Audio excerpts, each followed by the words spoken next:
joka nimi on Paavo Arhimäki. Mä oon tuolla kaupunginvaltuustossa ja sitten kaupunkisuunnittelulautakunnassa Vasemmistoliiton edustajana. Ja me puhutaan vuokralla-asumisesta ja asumisen hinnasta, niin se on erityisesti täällä Helsingissä, niin se on aika keskeinen kysymys meidän ihan perustoimeentulon kannalta. Että jos meillä on vähän alhaisemmat vuokrat, niin me tultaisiin aika paljon paremmin toimeen. Se on ihan kohtuutonta, minkälaiset summat meillä menee vuokriin tai niille, jotka asuu omistusasunnossa, niin asuntolainojen lyhennyksiin.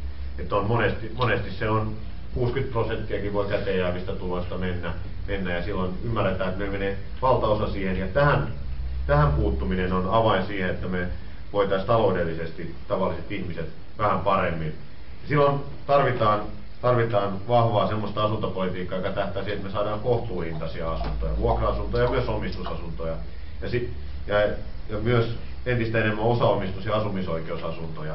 Ja nyt viime vuosina kyllä täytyy sanoa, että Helsingin kaupungin politiikka ei ollut kovin sosiaalinen asuntojen suhteen. Entistä enemmän tontteja luovutetaan vaan tämmöiseen kovan rahan asuntotuotantoon sille, joka maksaa eniten. Sosiaalisen asuntotuotannon kaupungin vuokra-asuntojen rakentaminen on laskenut. Eiloranta esimerkkinä vaikka, että siellä ei yhtä ainutta tonttia annettu mihinkään muuhun kuin kaikkein rikkaimmille, kuka maksoi eniten niistä tonteista.